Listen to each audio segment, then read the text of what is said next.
Hi everyone and welcome to Culture of Paint, where we're going to be talking this episode all about the recent Golden Demon that happened over at SPIEL in Germany this weekend just gone.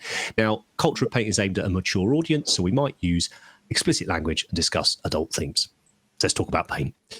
Okay, hi everyone, I'm Henry, and joining me as usual are Matt and Andy for this one, and the Twitch chat. So if you see me glancing all over the place and talking to people as if they're in the room, that's all it is. Now it will be saying Golden Demon for everybody because I can see that on the screen, so it's wonderful. So yeah, if you guys are joining us over on the Culture of Paint YouTube channel, which is where all the podcast stuff and where our show reviews and things like that will be, Golden Demon is Games Workshop's painting competition that happens sometimes once a year, sometimes several times a year, sometimes not, and has been going on for how many years, Matt? 38. This is 38, yeah. 38 years. So it's certainly got some history behind it. Is that Horace on the right of that picture? Yes, possibly. It's certainly any number of Space Marine sergeants having a look in the cabinet there, isn't it? Horace? Horace? The guy looking in the cabinet. Peeping in. The Bulls guy. Well done. So yeah, it's their paint competition, and this year it's been held twice. It's been held once over in America at Adepticon earlier in the year, and this is the European leg, they're calling it, of Golden Demon at the moment, which was at Spiel in Germany, which is this colossal... It's kind of like UK Games Expo if you've been to it in the UK Games, UK. On steroids. Just monstrous, absolutely monstrous. Yeah, G-Dub been there for... Is this the second Spiel or the third Spiel? Second. Second Spiel. So yeah, and Andy was over there, both entering the comp, but also on the Artisopa stand talking about our upcoming paints, the mini color paints. So might touch on them briefly as well towards the end of the stream. But for this one, we wanted to talk all about GD, really. I'm going to have Andy on later in the week where we're going to talk specifically about his two entries. But this one we've just gone through. We've picked a couple of our favourites that we want to talk about. The sword, obviously, and then a couple that didn't place that we've loved seeing people post on socials and tell us that they've entered and stuff. So could have a talk about those ones as well. That sounds about right, doesn't it? Right enough. Let's launch into it. Couldn't tell you what order I put the slides in, so this is a voyage of discovery for all of us. All right, cult picks. Here we go. Fat Sid, the phenom that he is. Yeah. So good. Sat next to him on the plane, didn't realise. I just sat in my seat and then I turned and I was like, oh, hello. So that was cool.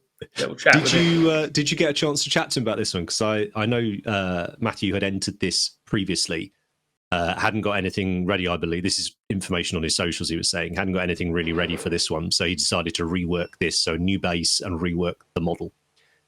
Basically that. But I think last year we were surprised it didn't win, but then speculated that the base wasn't significant enough.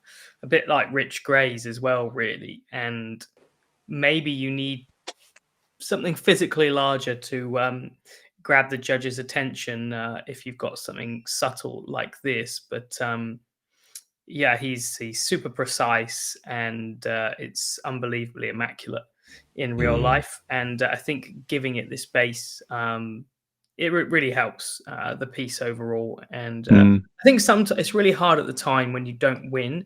But I think in retrospect, it was good that he didn't win because he's given it such a better base. And then the piece is just lifted overall. But he's a fantastic painter and one to watch every time, I think. Yeah, so clean. He is. So for anyone who's sorry, Matt, you go on. But I just like so clean and crisp, and just care and attention on every part of it. Yeah, it's just bonkers. I've never been able to not get bored to do something this well, including my own Fuegan. I was like, that'll do. Whereas this is spot on every part. So I always have loads of dodgy bits on my models and I can't be asked. But I think you definitely can. So, yeah, there you go. Lovely stuff. Well, anybody who's not aware, I'm sorry, I'm just going to try and talk and type at the same time. Matthew turned up to MPO, our MPO show a couple of years ago the first Bristol one we ran, kind of out of nowhere, and just dropped ludicrous standard of painting. Like, was it the green Marshall dude? Yeah. And he's been. I think we even featured him as a one to watch, didn't we? When on the podcast. So, guys, I'm still uploading all the old podcasts. I think we're up to end of season 2, beginning of season 3 now. I think. So I'm just doing a few of those each day on the Culture channel, so you'll be able to go back and watch that at your leisure. But yeah, I think crispy and clean and just lovely. Has to be held in the hand. Yeah, this that sort of style. You really have to get it up close to your face to appreciate like the full effect of just how tiny some of this stuff is.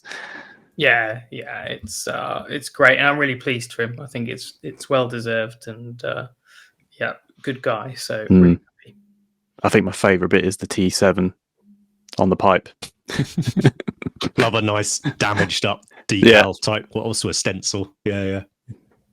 It's such an easy way, as you will be discovering, right? Or a simple way, or a crafty way to get colour and stuff over black, isn't it? You go, I'll do a little white number here on this black, and now a little streaky stripes, colour in here, and bosh, you've got it. Stripes are so good. But no, it's a cracker, isn't it? This is the type of one that I'm always like, oh yeah, could see this in a White Dwarf article about GD. Reminds me a lot of when you see those heavy metal challenge articles as well. That sort of style of painting and execution. I think they've done one for a while now. They should get another one out. I don't know. Have you been picking up White Dwarf at all or not? Not physically. I watched the guy that reviews them on YouTube, so I don't have to buy them.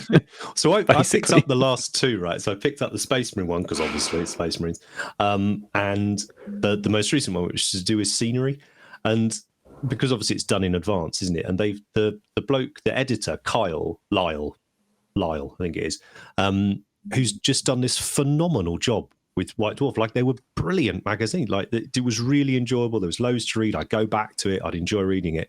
And then you find out that they've let him go anyway. So they just didn't want too much of that. Didn't want success. didn't want that with it. But he's but yeah, I was really impressed with them, man. It was that nothing's ever as good, right, as nostalgia. But they were, like, every page you were turning, oh, that's cool, and then, you know, if it felt, I was super impressed with it, and tons of different people's projects as well in there. They even snuck in some Microsol and Microset on the previous issue. I was like, what? How did they get that in? So it was just this. Someone was saying how they did their decals. Then they just had like candid phone photos that they'd taken of their process, and they're literally sat on the desk next to the model. They were like, "Oh, I used the decal solution." And that was it. They didn't name it, obviously, but you know, I used Lamy and medium. But you know, said no one ever. It might seem like a tiny thing, and I'm sure to an awful lot of people it's not noticeable, right? But I think if you've been into White Dwarf for a long time and you've seen it go through various changes, like that was a real positive. But yeah, those heavy metal challenges are always a highlight. So yeah, super cool. Right, let's have a look. What's another one? So this one I just had to stick up because I thought the presentation was brilliant. Like, it such a tiny little compact thing, using the zombie arms to support the elf leaping up, having the ball, you know, at the very, very tip of the finger. I just thought it was brilliant. I love it when people sort of challenge themselves to, is it minimalism? I don't know. Painting isn't minimalist, but I think the presentation is minimalist, isn't it? It's reserved. Yeah, it just I just thought it was super cool. I'd love to see this one. And also because of the way the photo's taken, I wasn't quite sure. I'm assuming if you look at it front on, it's quite vertical, the whole. Yeah, I think the way they've taken the photo, so the guy's more horizontal, right? Because the plinth must be just like a pure vertical plinth. Yeah, it is. Yeah, I held this one. Cool. Yesterday, day before. Cool. But yeah, just love it, and you know, obviously the painting's fantastic. but it was the presentation, particularly on Yes, this. original idea, right? Yeah, which is no mean feat, is it nowadays? Like, No. especially with the amount of competitions around and the internet. There's a lot of copying in GD, not in a bad way. It gets inspired from the top down. Yeah. But we played and this isn't a slight on anyone, by the way, but we played a game which was count the icons on the plinth, copied from Albert. Yeah, there was plenty, like I've seen, even just in the winners. Yeah, it's trends, isn't it? I remember we spoke, didn't we, years ago? We spoke about backdrops, and then it was there was about 18 months where it was just backdrop city. Yeah, I've got a new one. Too much water effect. Oh, water effects, is it? Too now, much. is it? Yeah, okay. I was like, this would look better without water effect. This would look better without water effect. Super shiny marines were one. Yeah. Yes. Yeah. Well, I want to talk about that actually. Maybe at the end, if I remember, like an overall impression from the results. But we'll talk about that. And then I think there was one more pick. Yes, Sten. We've spoken about this one before from Sten, right? It didn't get anything last year. Right. And perhaps it should have. Did it have the badger in it last year? It did. Oh well. I don't think he's changed anything. No changes. He didn't need to. No. Interesting. What's the skinny behind that then? Well, it's opinion based, isn't it? I would have given this a golden demon, but I wasn't the judge, so it's not my choice. I don't think it got to finalist the final round either, which is no, it was commended only.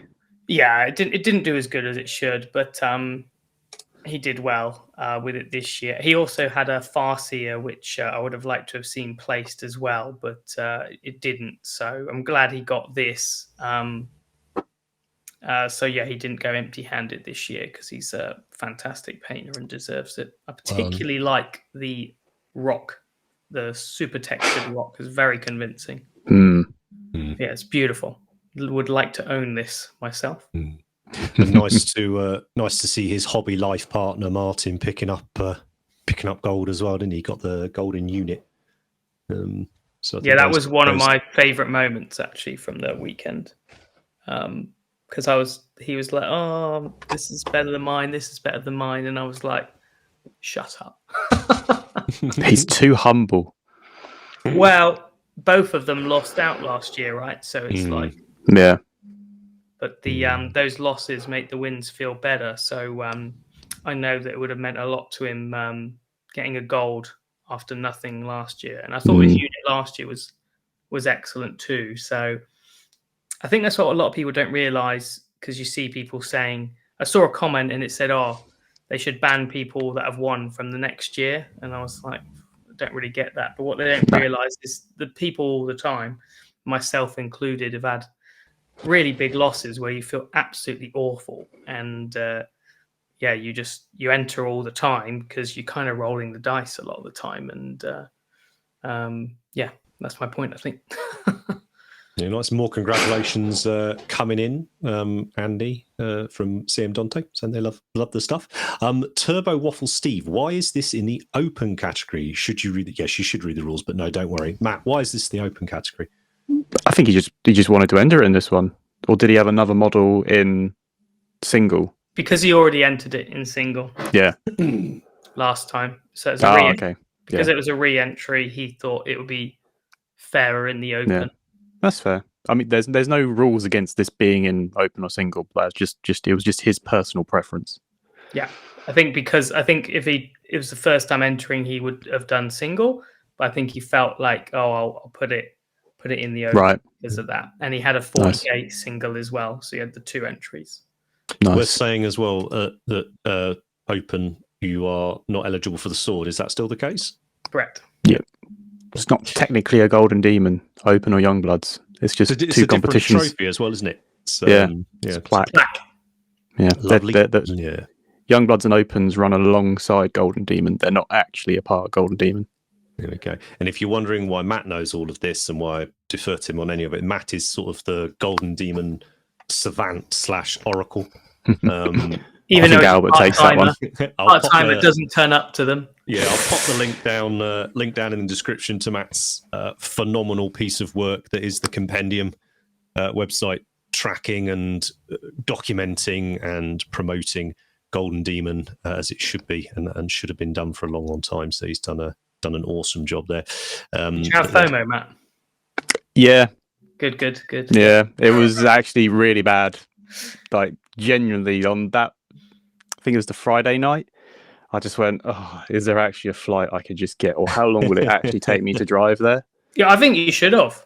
I know. I'd a spare bed as well, mate. Personal stuff, life, just now all that's dealt with, I don't have to deal with that. So I might as well say it here, but I think that it was the least cliquey and nice Golden Demon, and I thought it was just me, but everyone said the same. It felt very different. Last time it was a bit like, oh, you're in my category, let's not talk to them. I'm exaggerating, but this one, every single person I met entering was encouraging each other, positive, having a good. It felt really different and collaborative. I don't know, but I thought that was maybe just me, but everyone was saying the same. Like, well, it wasn't cliquey at all. And that's good. Shout out to Element Games Artist Opus. The stand was a bit of a what's the word? Place. Refuge. Yes, because there's nowhere to hang out. In Spiel, there's 200,000 people there or something over the weekend, and it's absolute hell just walking from hall to hall. It's awful. So it was a bit of a refuge, and we could hang out and meet there. But yeah, I just want to say that it was a really positive one, and I did enjoy last year, but not very much. But this one was really great, really different feeling. It looked very, like, just from the outside and just like, you know, reading comments on Discords and all this stuff and that, it looked much more friendly and inviting. I think so. I spoke to a lot of people. I spoke to a lot of kids with like their dads, and they were like, "Can you give me some feedback and stuff?" And that was super cool. I think it was the best young bloods, which we'll talk about. But there was loads. There was loads of entries. Meant a lot to me seeing kids with their dads there entering and stuff. But yeah, it was just really, just very different feeling. No, not cliquey at all. Do you think that's because, obviously, like at Adepticon is a big gaming thing, so everyone there is mostly a hobbyist in some way, shape, or form, whereas Spiel, the hobbyists are the minority, so the people that are going are wanting to be there for Demon, and there's kind of like stuff like that. Yeah, I think that most people there did really just go for the Demon because there's no other draw. Yeah, and so maybe everyone I interacted with was there for the Demon and just ready to chat. But yeah, it just felt like everyone was a bit more positive. Nice. Yeah, I think that's it. I will just start repeating myself, but I was very pleased when other people said the same thing. I think someone said like, "Man, this was the least cliquey Demon I can remember," and I was like, "Yeah, I feel like that as well." So that's good. And the awards ceremony was very cool. It felt cool. Yeah, I mean, I'm so glad that Spiel had a proper, like, managed high quality stream of the awards. It was legit. Great. It felt. I have to say, shout out to GW as well, because they definitely improved a lot of things. Having the trophies you got given with your name engraved on it. That's quick. It's amazing. So you got your trophy in a proper box, which I think is lovely, and then your plaque was on it. That's such a big upgrade. It was really great. But the ceremony felt grand, and I had this argument again this weekend, but people were like, the best Golden Demon was the Warhammer World one. And I said, no, that was the worst, because it felt like you're in this very insular, small world, which is nice. You're just talking to your friends. But the awards ceremony, I turned up and I was like, there's a lot of people here, which felt cool, Yeah. it's just nice to think that more people care about it than the 5 mates, you know. Yeah. On the awards, do you think that the do you still rank the Manchester one above or below this, or this one above it now? I think the Manchester one had, because it was the downward chairs. Yeah. That It was more grander area. that made it amazing. But and I love the yellow in the back. That's just a visual thing. It's like that bit in Star Wars with the red walls. It's just very visually striking. It was all yellow. So that was super cool. But there must have been about the same amount of people, because they made loads of space, because all the spectators were dead on the screen, and every seat was full. And then there were loads of people standing behind the seats. And then there's the area for the finalists. So we're all together, which was really, really nice.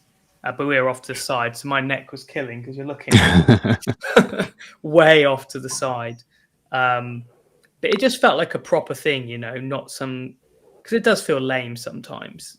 You know, you spend 6 months painting this silly little model, and you're like, why do I do this sometimes? And then you go to a competition, and it shouldn't matter. But, you know, you walk on a stage this high. Yeah. It's a piece of wood, and you go, yeah, cheers. And there's 10 people there. You're like... It was the payoff at the end. Yeah. I don't know. That's how I feel anyway. It just feels nice. Yeah, that's it. Very, very good all in all, I think. Nice. Making me really, really, really sad I didn't go. Yeah, I'm gonna make you get loads of FOMO, because you should have been there. But I know. Do you know what? Because of last year, going into this one, I was like, I'll skip next year, and I was quite blown away how enjoyable it was. So much more than I expected, that I will be going next year, because there's no way I can miss out. It was so fun. Yeah, so that's it, I think. Nice. Very good. Well, a few people are saying in the chats as well. They agree. Oh, that's good. Didn't do it feel cliquey and all the rest of it. Yeah, well, describe, elaborate if I missed anything out, or just write why you didn't think it was cliquey. Any examples? Because I'm finding it hard to articulate. So I'd appreciate if anyone can contribute, and Henry can read that. Well, I mean, it's not on that, but here's I think a fantastic question from Cheetam Go in the chats. Just judging from the winners and the photos, the level of finish across the board on the pieces seems a head above even prior strong years. Curious how you thought about the broad trends in models and paint jobs this year. It seems to me like less time was spent building huge elaborate set pieces and more time was spent perfecting the paint. So, reaction to that? I can't agree, because do you remember when, you know, single models would win, like, you know, 2006, 7, just one Space Marine would win. It was absolutely perfect on a gaming base. I would say they're bigger. Like, you know, you look at Albert's single in a bit, and it's enormous. And a lot of the hottest category was the AOS large. It was outrageous. I'm so glad I didn't do a piece for that category, because it was... I can't remember a worse AOS large, but yeah, it was just rough. So yeah, everyone was doing these big, huge pieces. As far as refinement, I think the general level has gone up. But I think as well, I'll always say this, that, you know, things aren't falsified in photos. They do look like that. But when you know, I talk about my own stuff. If you think something looks seamless or something, I would have put a lot of time into it. But when you hold it in your hand, you can see the layers of paint, and it feels possible. But it's still amazing. That doesn't take away from anyone. But yeah, whenever you see any model, you can see how it's done, basically. But yeah, the standard going up. I don't think it went up a massive amount from last year, but it just felt like a handful more people turned up, so there was some more pieces, you know. I don't know. It's not jumping up as much as people think, in my opinion. I don't know what your perspective was, Matt, looking on the outside. I don't think it's like the levels necessarily jumped up.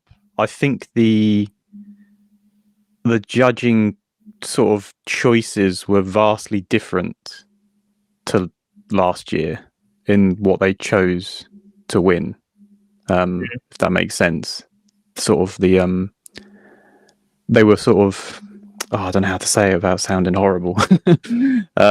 Don't worry, don't worry. Your intent is clearly not to be horrible. So just it was more consistent, Matt. I'll say they were very much more consistent in their choices. I think they locked in more of a criteria myself. Yeah, because I think they were more focused on refined pieces, but not in a horrible way where, not by looking for mistakes, like that bad way of painting. But I think that was an important factor, and they decided for most categories this should be a priority. And then I think for things like diorama and jewel, they did let that go and did focus on the story element. Roman obviously can't talk a lot about it, but he did tell me some little nuggets that he was allowed to say about that, which was very, very nice. I think that he obviously last Spiel, it was his first time, and he maybe held back a bit as well, but I got the impression that he put his input a lot stronger in things. But I feel like they've listened a lot, so we don't know what happens, but the feeling was the judges. One, we know they put in a lot of care because they were in there till 3 a.m., which I was really pleased to hear, because that shows that they care and they wanted to do it. So yeah, I think they were there till 3 a.m. and then they were straight back in at 7 a.m. To finish it off. So yeah, the level of care I think is in place, and there's some new blood coming in to help with it, and so it was all positive really. And I think there was only one or two things that I would personally change, but I completely understand why they were. Unlike last time where there were some questionable things, perhaps, like Rich Grey or something. Yeah. Yeah, that's kind of what I was. Yeah, the consistency in what they were choosing was more sort of clear in this one, I feel. I just think great job, organization, care. It was. I don't have much critique really. No. And I didn't see really any or much negative chat after. No one was moaning, drama. So yeah, great job, I think. Yeah, it's been very drama free, GD. It's been amazing.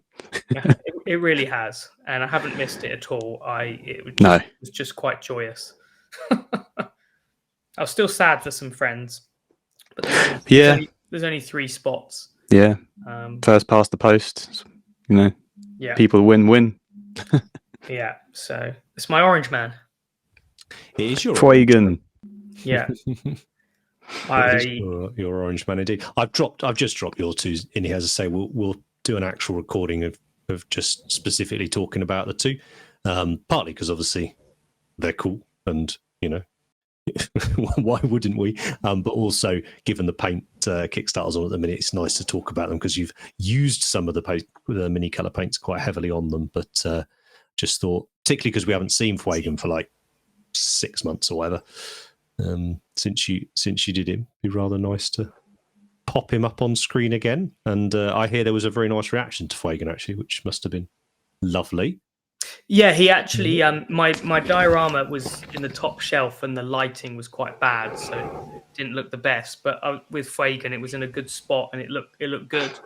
And people just said it looked better in real life, which is the best compliment you can have. And it's the one you want.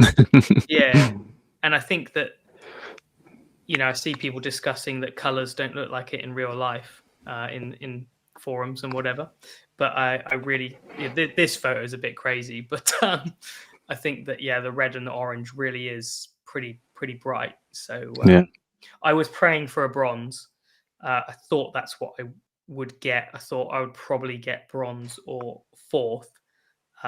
So I was very happy with the bronze, genuinely.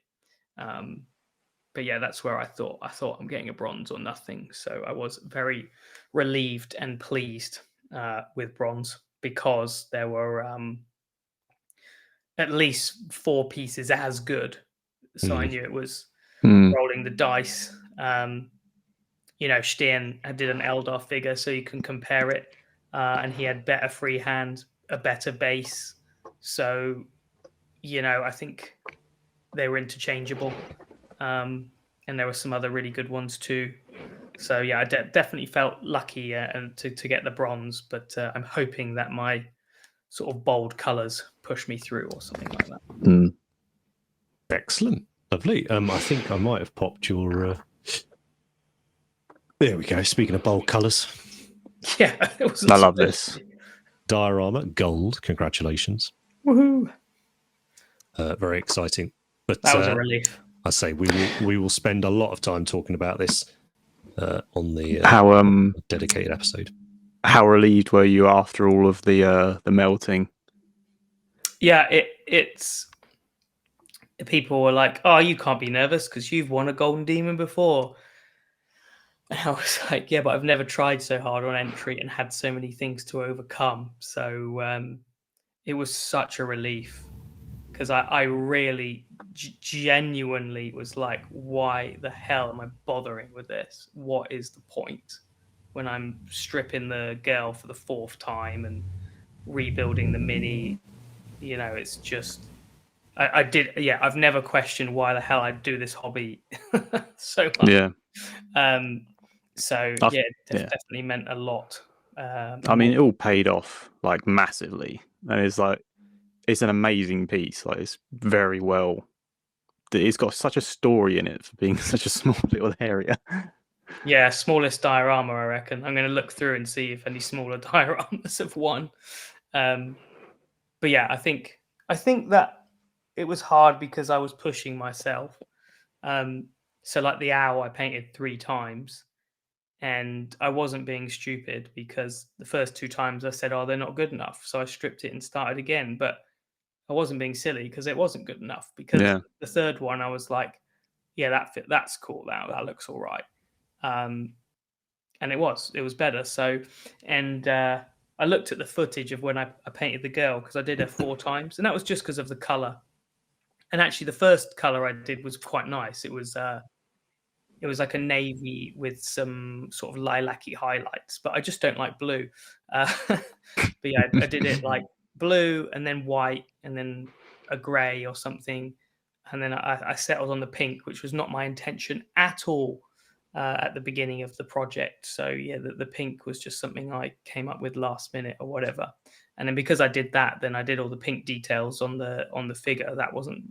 Oh, that kind of was my plan as well. But yeah, it just worked. So yes, it did mean a lot, that one. I didn't really celebrate on the stage because I was just trying to not lose it. I was just I kind of just needed to zone out on that, get my trophy, and just go. Oh, so yeah. But I definitely I must have learnt heaps. And I think what I really learned is my limitations because I hit them a few times. I topped out a lot, painting and repainting and trying to do it better and learning, oh, I've hit my ceiling here. I can't do it better, with sharpness and stuff like that. Trying to fit in a lot of detail and stuff in the gold was tough. But yeah, definitely a, whatchamacallit, timestamp, bookmark, turning point in projects for me. So Defining chapter. maybe, definitely, I'll do an end of year wrap up. But I think my best year for Golden Demon for sure. So irrespective of results, but I think the 3 projects at Golden Demon, the horse, Fuegan, and this are a big progress. I think so. That's really, really cool. That's how I feel anyway. Lovely. Nice. Right. So, what did we have on next? I think it might be the sword next. Let's find out together. It is the sword. Dun, dun, dun. 3-time winner. 4 consecutive golds in a Sigma single. I mean, have you ever been as excited about that stat? Like, that is pretty special, that one, Matt. 4 consecutive. Very difficult. Fantasy single. Yeah. Well, I was just going to say, like, Andy's doing fairly well collecting 40k single trophies now. Diorama, Henry. But you got Fuegan and the Necron Lord were both 40k single, right? Yeah. So starting to pick up those, but yeah, I think fantasy singles historically always been a really strong one, hasn't it? As a category, and for someone to get 4, let alone 4 back to back, is pretty and gold, pretty rad. Yeah. I mean, it's just untouchable, really. I'm waiting for Albert to post the unpainted photos of this just to see how many bits and bobs there's just everywhere. I saw it unpainted, and I was still shocked when I saw the finished thing, because I don't want to see any whips. I like seeing it done because it's just more of an impact. So yeah, I saw it unpainted and was like, yeah, that's cool, but I didn't imagine how good it would turn out. Yeah, it was quite a shock, to be honest. It's he's just untouchable. Like, there's and what I like is that even though Albert kind of knows he is good, like he knows he's good, but he never tries to phone it in. Well, I said that to him. Overall, like, he didn't win the sword last year, and he must have been second. They're deciding between him and Dave. And I think it's hard, and it's the same for everyone where you don't get what you expect. But I think overall that was a benefit, because he must have had drive to do even better. And this is, for me, this is better than the Orc and the High Elf. I think it's the best out of all the singles by quite a bit. And so I'm glad he didn't get the sword last time, because it would make this one feel better for him. And I think it's better as a spectator as well, because if he got 3 in a row, that would be like not so good. So yeah, I think he should not enter next year and do Monty. And I think that's probably what he might do. But then what I also like is that he wants to do every race, right? So there'll be a dwarf at some point. That's this level of good, a beastman, but he's going to go through every fantasy race, and he wants a collection for himself. And that is very exciting as a a spectator, right? Have you got any questions about it, like from the photos, about what it was like in real life or anything? I mean, the flames in the candles. Yeah. I mean, I've only really just noticed them now, actually. It's just mental. The table's actually one of my favorite parts. I agree. The table. We had a comment in, I think it was our Discord, or certainly I've read one, about how a lot of it looks like a picture. And they meant it in a very complimentary way, but they were like, "Oh, it looks like almost like a photos type picture, like that, and not photorealistic." You know what I'm getting at? Yeah. And I think the table in particular is just, it's like fractions of a millimeter perfect and accurate with everything on it. Like it's even little things like some of the shadows are. It's just it's a bit much, really. But yeah, when the table is drawing superlatives out of people, you're sort of pretty confident on that. I like that it's cluttered in the sense that that's what it should be, but it doesn't feel cluttered. Do you not think it's right on the edge, though? Yeah, I think it's right on the edge, like, I reckon. And that's perfect, right? That's what you should be doing, isn't it? You need to tread the line of just before it tips over. Yeah, he's got the balance right, because it can feel empty. And I think it's much better. I think everything on this one it feels right, better than the Orc. Like, it just feels more purposeful than the Orc in my opinion, and more fitting to what's going on, because obviously the Orc's outside or whatever, and this is, we'd have stuff everywhere in his chamber and everything, and there's the potion he's put in, and one of my favorite parts is it's super matte, the whole thing, but the black ink in the inkwell is insanely glossy. It's the only gloss on the whole project. And I also love that it's Araman's backpack upside down. It's such a good bit to use. Which bit? Like the gobletty looking inkwell at the very back of the table. Oh, yeah. So that black in the top is the only glossy part. And he also put that glossy black on the pen quill. Nice. And when you see in real life the matte and the gloss, because the whole piece is so matte, the gloss looks great, and the hourglass is super cool next to it as well. So now we will endeavour to put the links to all the various artists' socials in the description for this, and I would encourage you to go and take a look at their own photos of these pieces. Someone's mentioned that Albert literally like an hour ago has put some whips up, so that's cool. But I would say I've got a overwhelming feeling from looking at the Warhammer community page, which these images are taken from. I was like, my God, it was colourful. Like this year, like it was full on colourful. They're a bit more saturated. I think they're a touch, just a touch more saturated, aren't they? So I would say go and which can sometimes throw off balance and stuff, right? So I think do I would encourage you. The vast majority of people that are taking home awards at a competition like this are also very, very competent photographers, miniature photographers. So I would say, where possible, go, if you like the pieces, go and take a look at some alternate angles and slightly different lighting and things like that. I do think photography was really good though overall. Yeah, absolutely. And it's not a criticism. I think it makes them look incredible, but it was noticeable just as like a casual scroll through the page. I was like, oh, the overall theme this year is everything's mega saturated, and I was like, oh, maybe not. Maybe it was, Well, you can see on my Fuegan, it's a bit over. It's a tiny bit over, isn't it? But I would say that on the whole of it, the photos this year they were improved over last year. Especially mine was great on my Dio. Like it was all lit up properly as well. So the angle that they've also taken of them is more considered rather than just bam photo. Yeah, I mean they nailed the angle of my Dio, and that was one that could have gone wrong because I didn't put a symbol on it or anything like that. But front towards enemy, like put a claymore thing on it. I struggled to photo mine because I was in such a rush. I finished mine with like an hour before I had to drive, so I didn't have time to do good photos, and because there were so many shadows, I couldn't light it properly, and I thought that would do.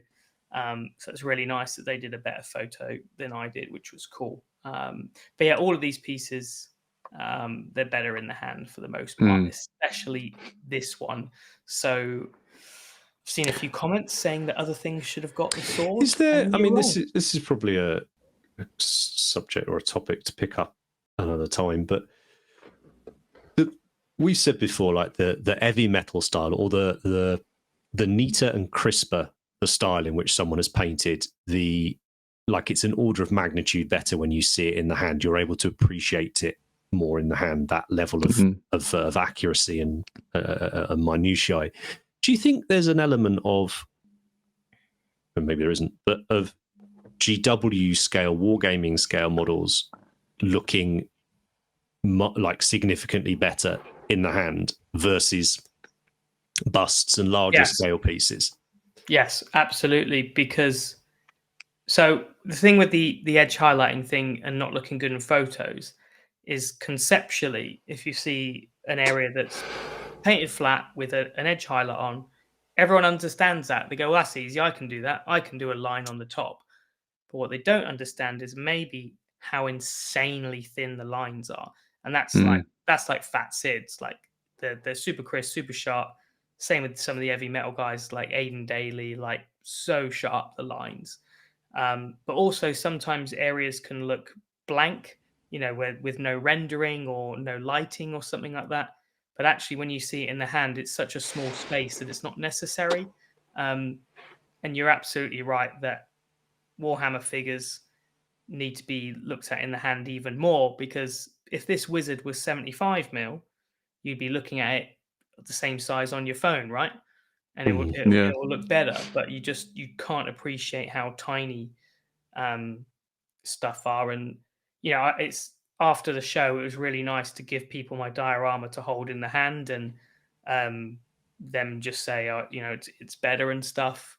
But yeah, they always are. So I always find it doesn't really annoy me too much because I'm so used to it. But the armchair critics are like, oh, this is rubbish. And it's unless you've held it literally in your hand, you just don't understand how crazy this is. I saw someone say none of the Golden Demon pieces have soul anymore or something like that. And I was like, Oh, don't be worrying about daft things like that. I think we've said for years, haven't we? Like, if you're ever able to like go to competitions, go to galleries, whether that's the Warhammer World Gallery or now we're starting to see a few more collections being shown to the public, because it's different. You're seeing things in context, and it's very exciting. I remember the first time seeing that high level work in person, not on the internet, and it is genuinely like perspective changing. I think when you get to do that. So yeah, congratulations to Albert. I'm sure we'll have Albert on again in the future anyway. I'd like to chat to him, about these. We'll have a talk about all sorts of bits and bobs, probably MPO stuff as well. So next up, speaking of outrageous stuff and perspective changing, what is going on with young bloods, and how are these children so good now? Well, so good. They're going, I want to do Golden Demon, and they're looking at the top first. So this is obviously influenced a lot by Albert. Yeah, very much so by his grot the other year, right? And the smoke from the last year's Orc. And that's cool. That's what you should be doing, starting to learn by that. But it's this is a bronze. It's just the bronze. It is and I mean unbelievable. That's not being hyperbolic. That's not being anything. That I have never seen 3 such good young bloods entries. It's ridiculous. The base is amazing. The skin is rendered amazing. There's got non-metallics on it. Look, what? I think it has to be the age of sort of access to information now, and how good kids are at accessing information online it has to be like there's a correlation there somewhere. Like, I think absolutely, yeah. But it's this, like, and again, we've said this for the last X amount of times we've covered Golden Demon over the years, but this one in particular was a behave. I hope that kids, it's more acceptable to do stuff like this, because when I did Warhammer, I was bullied, and I quit. Like I did it in primary school, got a piss taken out of me, whatever. Didn't really care. Went to secondary school, get your head kicked in. I thought, I'm done with this now. But I think these days people can still give you maybe a little bit of stick, but I imagine that it must be better. Things like, Stranger Things and all that helping with the geek culture in general. I really hope that kids just don't have to go through that, and it means that they can paint like this and it's cool, and their parents encouraging and stuff. So like I said, it meant a lot to me seeing kids with their dads, because that's what my first memory of Golden Demon. I didn't enter anything, but I went to Birmingham in 98 or 99 with my dad, and that's super special. So it's very, very cool. But I can't believe this is a young blood. It's just hilarious, isn't it? We've mentioned it, but it'd be interesting to see now as well whether, given what you're saying, given with the fact that there is far more breadth now of what would have been considered subcultures or countercultures or whatever. That's right. It's you see it with fashion, you see it with everything, right? People just do what you want now. Just do what you want. But what I hope it will lead to is what you'll see is not just people getting into it and being proud to show it off, but it's that, I imagine what we'll get is more people going through now not taking that break. That's it. This is what these kids, and I don't know how old these kids, other than we know that they're 16 or under. Or is it 14 or no, 16, isn't it? 16 and under. I think. I thought they changed it. I thought it was under 16, so it's 15-year-olds down, I think. But if we're seeing these kids and they then 5 more years through to okay, so what on earth? So now, is this happening on Twitch on anyone else? There's an on-screen celebration. It's just full of snakeheads. Twitch is weird. Twitch is so weird. Yeah, is that what the bits are? That's what. Yeah, those alerts that I was talking to you about the other day. Yeah. If you have that set up on Twitch, everyone would see it, but you don't. So I see. Sorry, if people are wondering what's going on, my entire screen just filled with raptor heads or snake heads. I'm not quite sure what it is. Wow. But yeah, seeing these. Oh, here we go. How we're at it. Right, brilliant. So yeah, if they're going to paint through, if Stan K here gets another 5 years under his belt, what are we going to see? Yeah, absolutely. There's more resources now. There are phenomenal teachers. There is online tuition. There is inspiration. There's the internet, yada, yada, yada. But it's end of the day, it's still application, time with a brush, feedback, and so on and so forth. But it's terrifying to think what we can, and exciting, to what someone like this could achieve. I would imagine that these kids, their parents are probably involved in the hobby in some way, because I noticed that sort of some of the kids that the parents aren't involved, obviously it's more of a challenge for them to get materials and access and all that stuff. Absolutely. Well, and I guess it's music or sports or anything like that, right? If you do have that involved parent or guardian, that's helping drive you on and recognizes the value and ability that you're showing, then it just gives you that support, that sort of support network. So here's Silver Henri.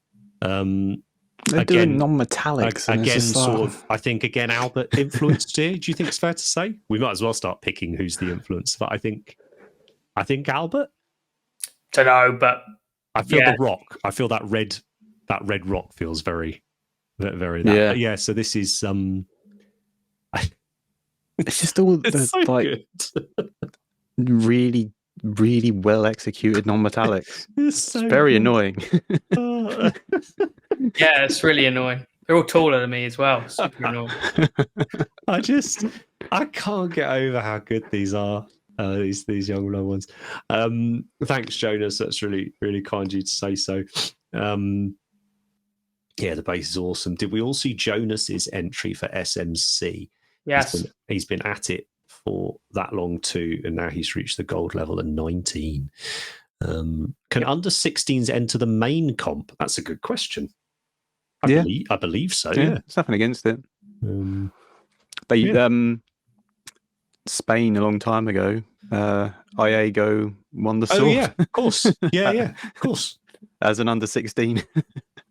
So Albert was 19 though, right? Yeah, that's a long time ago now, isn't it? That's like early noughties. 2006. I think Albert was like 5, 6 or something. Yeah. Oh, that's awesome. But yeah, so here's another just a wonderful piece, isn't it? It's exciting. It's colourful. Do you think it's European? Do you think that's fair to say? Do you think it shows? Do you think we can? Do you think we can still say there are styles, recognisable styles? It's just the meta. It's Golden Demon meta. Yeah, so they're going on the GoldenDemonCompendium.com, and they're going, "How do I win?" And they're going, "Oh, I need to do that." This Albert seems like an okay painter. I'll try that. Interesting. I also think with sort of the young bloods, they're less afraid of making a mistake. Yes. Or that doesn't even factor into their decision making half the time, because they're not. I don't know. They're probably not as like, oh, I'm going to win. They're just trying to do the best. Well, their minds are like sponges as well. Yeah, they probably just absorb.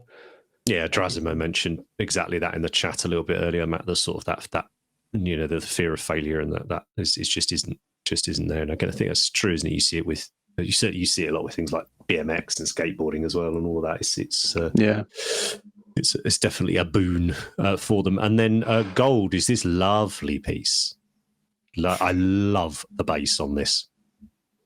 I mean, he's cool, obviously, but I think he's managed to create a very dramatic looking piece. This for the texture and your young blood. Yeah, calm down, all right. Do you know what it is? Quit. If you look at silver and bronze, like you're right, like obviously they've done the work, blah blah blah. But it's there is clearly influence, isn't there? There's sort of what they got. This piece feels a lot more like they've come up with everything.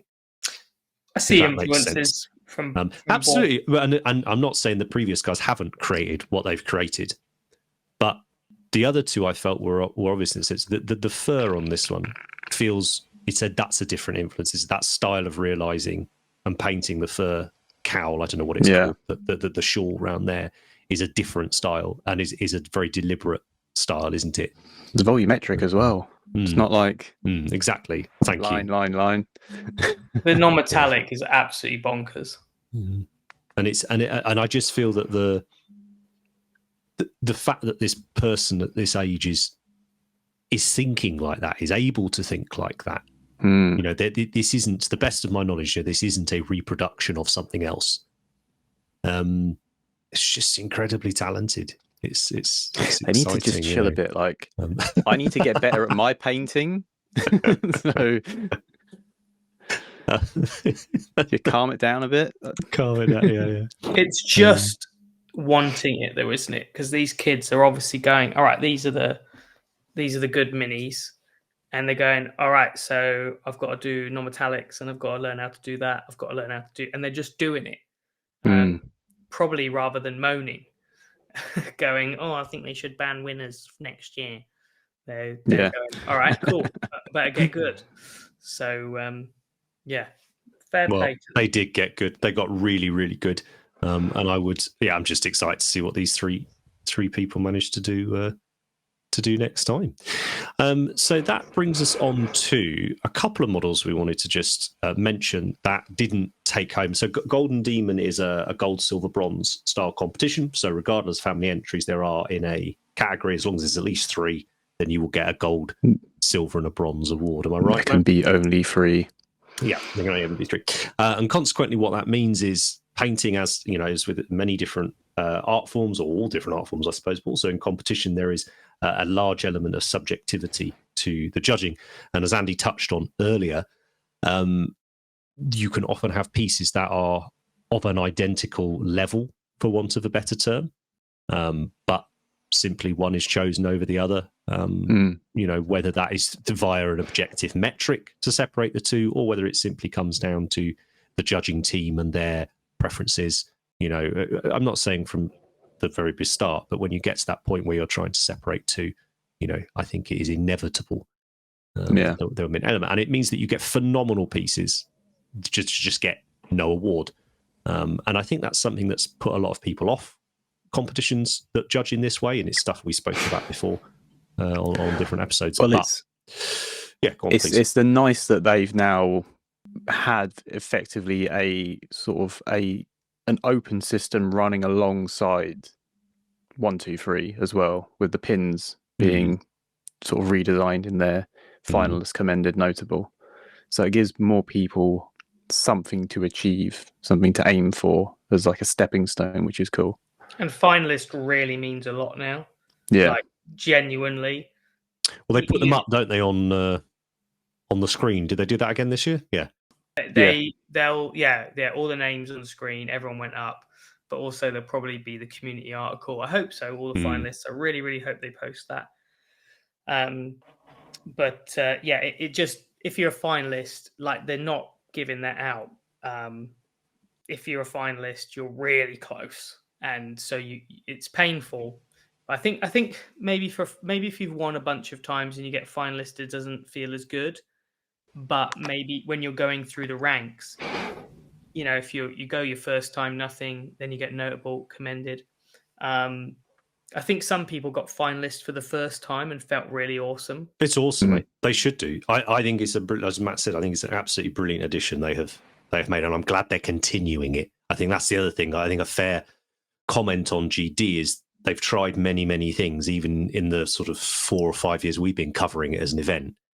And you said before, just stick to stuff for a bit, give it a chance to breathe before discarding it or trying to think something, you know, tweak it. And I really like, even down to the redesign of the pins themselves, you know, all of it. I think, very, very, very positive. But this is all teed off by this incredible frog painted by our friend Mark over at Maskland's Miniatures, and you really enjoyed this one, Andy, didn't you? You were looking forward to seeing it in the skin, as it were. Well, it's my favourite Warhammer miniature made so far. I think favourite sculpt, number 1. I think, if not top 3, and it's my favourite miniature painter. So it's maybe I'm biased, but in discussion with many people, such as Eric Swinson and people, we all agreed we would have put this to gold, but we weren't the judges, so it doesn't matter. But yeah, for me, it was my second favorite miniature. It's, I feel bad saying second favorite, but Albert's was obviously unbelievable. But yeah, it's what favourites are for, right? You can still have incredible things, but you still have favourites, and I think that's absolutely after Albert's. Yeah. It was this, no doubt. It just looks like an illustration. Yeah, it does, doesn't it? That's Mark. It's I nice love to the see... skinks. Oh, the skinks. Yeah. So good. They're so crisp. The light on them. I don't know whether it's intentional. I'm sure it's intentional, but the lighting on the skinks it's lovely. The little highlight on the bicep of the skink with the spear is so class in real life. It's just this little bit of light. It's very crisp as well. It's like dappled light, isn't it, on them?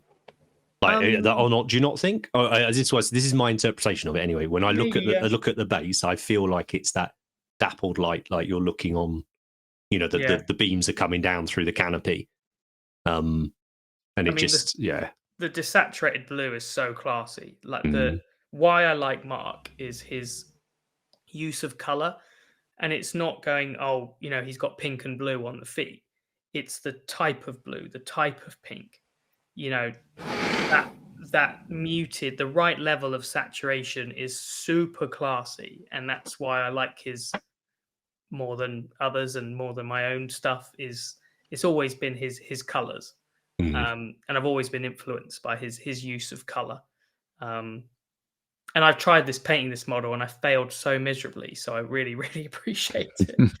I would like to try it again, but and do a big conversion if I do this model again. But I absolutely love it. Well, you could, much like Andy's Fuegan, there's a multi-part series over on our Patreon if he worked on that, and there's a one about the diorama as well. There is, in fact, an episode from many years ago of that particular froggy failure, isn't there? Probably. Because it's possibly... Mark will do a video on this as well. Well, one of my favourite bits of artwork is the frog from Total War, isn't he? He's stood, remember, orange frog, and he's just stood up in a like T-pose or whatever. I am going to do that frog stood up. I will do it. So Slan stood up. Yeah, so go check it. Feel free to go and check that one out. And then one that Matt and I both picked as one we wanted to mention, which I believe a lot of other people have, is this one by Jose, the Green Knight. One of, again, I think we put it as one of our all-time greatest when we did that episode. Still one of the all-time greatest. This was his Green Knight model. This was his homage to it, right? Well, this was his return to GD after 20 years. And exactly with the Green Knight. So obviously nice little symbol on the plinth. Everyone keeping count. We're up to quite a few now. But I think many people were surprised at having seen this, that it didn't place or it hadn't been mentioned. And Andy, you said this apparently is because the piece was disqualified at the we don't know for the fact, but as soon as I saw it, I said it's going to get disqualified. And why was that? Because he's recast the Lady of the Lake model in clear resin.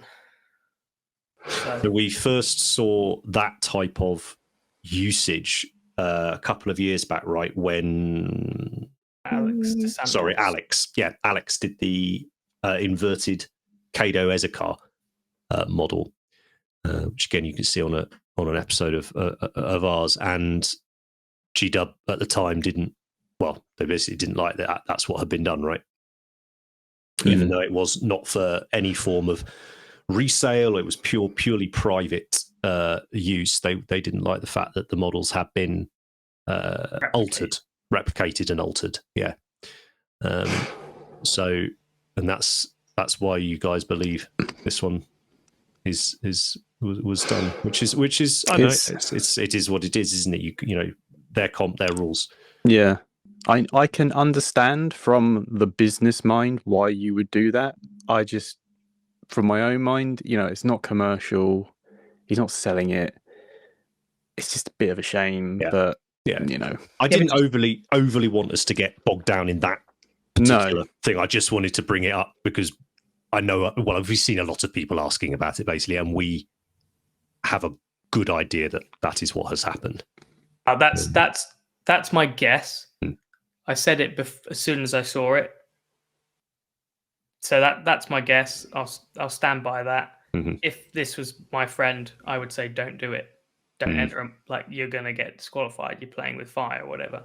I don't think they cared. I think they really wanted to do it, so I think they're cool with it. But also, it is incredible. It's the best Green Knight since Mike McLeay's. I think. Anyway, it's really, really awesome. It's very well done. Yeah, I don't know. I just love the take on it. It's a different style of painting. It's the storytelling. It's the composition. It's the. I just think it's wonderful. It's fantastic. But the thing is, like, didn't get anything, but everyone loved it and appreciated it, and absolutely, that's cool. Absolutely, and it's why I wish the flipping hashtags hadn't gone the way they've gone. You know, because it was always one of the great things about when competitions like this and stuff were on. You could follow those hashtags, right, and see. Yeah. You know, it's not necessarily like the MPO where we put up photos of every single entry to go and look at it. You know, it's hard to see sometimes, and there are so many amazing pieces and so many wonderful artists that you might not be aware of. But yeah, this was one of them. And green swords just look frigging cool. Just really, really, really like it. There was a few more classic Warhammer heroes, weren't there? Reimagined. There was a couple of Archaons I saw that looked pretty rad. And Nils is the High Elf. Yes, I nearly picked that as my pick. I couldn't decide between that and the Blood Bowl elf. That was I loved Nils. Did you notice Lucas Pina entering as well? I didn't know. What was it? Lord of the Rings or? No, he did a troll hag from the Slan, but completely resculpted it. And there's an owl with a goblin face. This sounds incredible. I haven't seen that one. Talk amongst yourselves and go on Instagram now. And there's loads of little goblins peeking out from a belly fat, and it's. I have to have a look at that. Yeah, it's pretty amazing. That was old world entry. Just on the oh Niels my goodness! Yeah, I can. Anderson's wow. Look at the owl face. I mean, I wouldn't have known that was a Warhammer model, if I'm being brutally honest. It looks incredible. Lucas Pina. He's just outrageous, isn't he? It's just outrageous. I have to see this now. We'll talk about that on the next. We'll talk about it on the next episode. People can't see. We'll talk about it. It won't be fun for people who can't see what we're doing. But yeah, it's been a while since we talked about Lucas, so we should probably feature some bits and bobs on there. So yeah, was there anything else you guys wanted to chat about on GD before we Rich Gray wrap up? Yes, well done. Congratulations, even Rich. Got the guys. Finally finished the model. There we are. Look at that, and he's won something with it. He's lovely Corn, whatever he's called, Murder Man. Deathbringer. I think right. A lot of people, maybe moan's the wrong word, but a lot of people discuss, you got to do all these conversions where should be just unconverted models. And I think Rich showed that you can win with a not big, physically big and unconverted mini if you just paint amazing. And it's incredibly detailed for such a small model. Amazing non-metallics, and it just felt like an illustration, right? Like a Frazetta or something. And I like the figure because it's like a classic fantasy pose, very 2D front on. And I really thought his out art from last year was excellent. And so I'm really glad. And I think he deserved that trophy. So I'm pleased. It wasn't his original entry, was it? He wasn't going to enter this one. He was working on something else. Was he? Wow, he does that all year. Yeah. He's got the vampire, the Slanesh demon. Do you think it's fair to say that Rich potentially has the greatest painted work in progress pile in the world? Obviously, yeah. Got to be in it. But yeah, that Deathbringer's. We didn't do a poddy when it was coming out and stuff. But I did quite want to talk about it because it felt like relatively subtle but a very nice evolution of Korn, I thought, for AOS. You remember the original Brian Nelson Nurgle Lord that everybody converted, from back in the sort of mid 2010s or whatever it was. I hope they discontinue it. It's I felt like this had a similar sort of presence and aura, whatever you want to say about it. Like, if you were to show someone what's Korn, like what's just this badass Korn dude, I was like, yeah, he's cool. They have some really just nice single miniatures from like all of like the Warhammer Quest stuff and Underworlds. Just work as just that single miniature. It's just great. Yeah, they really do. They really do. Cool. So what's that? Oh, so on to online comps. So it is very nearly November, which means it's nearly time for MPO Online, which is our annual online painting contest. Call it painting contest. This is as much a celebration of what everyone's been doing the last 12 months. So it's free to enter. Jump on. Trad kind of categories and our guest category of Orcvember. A few people have asked if they enter an orc into single figure, can they also enter another orc into Orcvember? Yes, absolutely. Of course you can. It sits outside all of the other categories. So, you can, if you do singles and then orcs, whatever, you can do a diorama and a diorama in Orcvember. As long as it's orky or even orc adjacent, we're pretty chill. Check it out. You can go on miniaturepaintingopen.co.uk and you can see all the galleries from the previous year's competitions and the in-person contests as well. So consider going and checking that one out. Very much looking forward to that. We'll do a few more announcements on that once we've got the Paint Kickstarter out the way. I say out the way. The campaign itself finishes next week, and it's going very, very well. So thank you to everybody who has supported us on that. Our project we've done with Artist Opus, Mini Color. You can go and check out anything we do at the minute. You'll see links to it. So go check it out. Come talk to us. We'll be doing various streams and more videos featuring the paints over the next week or two, talking about them. But yeah, I think people got a real kick, am I right, Andy, about getting to play with them on the stand over the weekend? 100% conversion rate. People are, why are you bringing out new paints? Right, well, have a try. Oh, these are really good. Yes, thank you. But it was nice to, they'd be like, oh, why new paints, whatever. And not everyone was aggro, but people are like, what's the thing? And it was really nice to just get the paint on the palette and just doing that. They go, oh, that's thick, that's nice, that's a good color. And then I just mix it with water, and they go, wow, that's vibrant. And then I would just go do a coat of paint on a model in front of their eyes, and they'd go, whoa, that's cool. And then I'd give them the brush, and I go, you give it a try. And they were like, yep, buying. Okay, there you go. So that was really, really nice because well, this was the first show, right? This was the first show since since they've been out in the wild. Well, not quite in the wild yet, but since you couldn't spend the money. I think everyone that tried them was like, oh, I get this now. And another really cool thing was like, oh, they're not really matte, are they? I was like, no. Oh, and they're not like just ultra coverage. I was like, no. They're like, oh, brilliant. This is what I want. I was like, is it good? Because I don't know what everyone wants from their paints. I just go what I think is the best. Absolutely. But yeah, everyone who came and chatted got it, liked it, and it was really, really good for my head, for confidence that we're doing something great. And I knew we were, but you can't help but absorb some of those comments. So that made me feel much better, which was cool. And I'm looking forward to just working on some videos talking about that. So you'll get my candid review of why did I bother making a paint range this week. So, and lots of videos about the golden.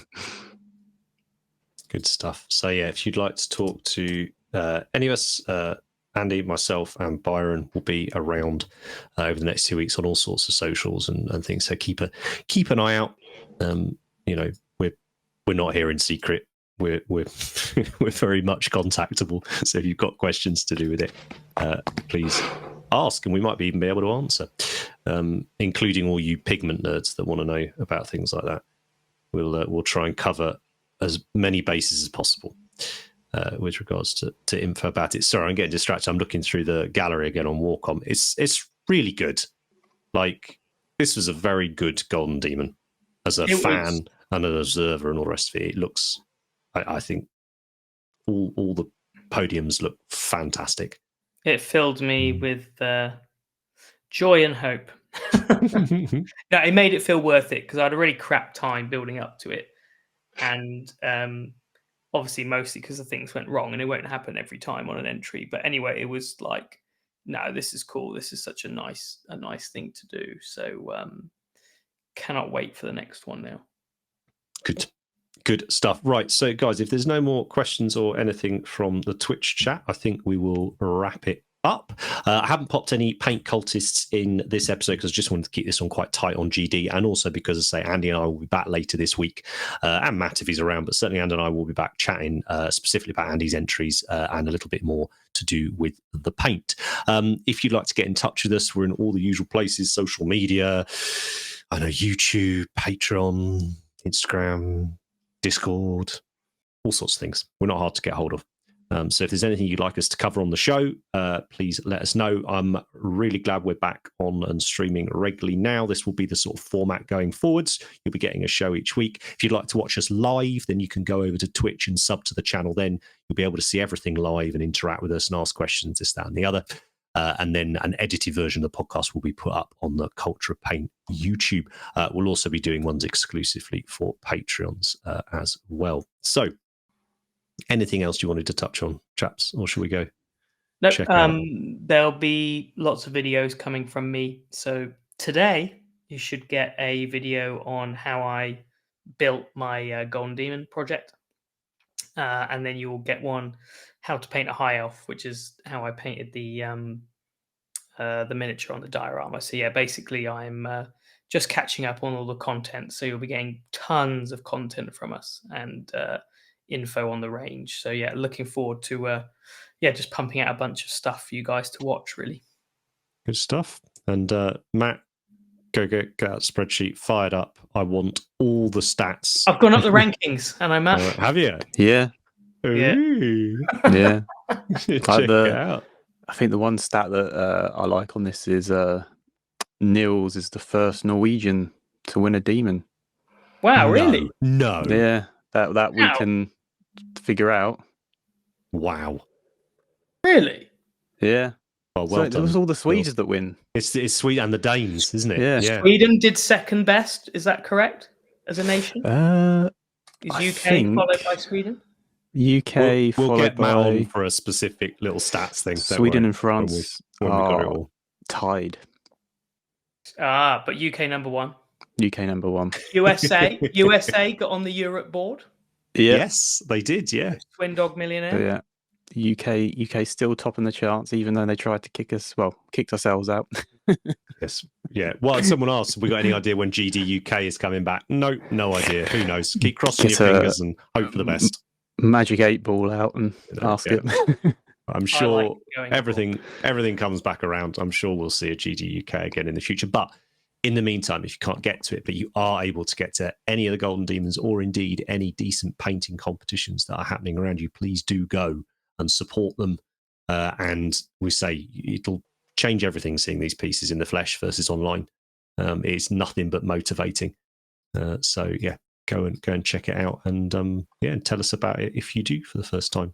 So yeah, any questions, guys? Anything you'd like us to cover? All the rest of it, pop it down in the comments, and we will get back to you as soon as we can. Thank you ever so much for all of your support. Take care, and we will see you next time. Bye. Bye.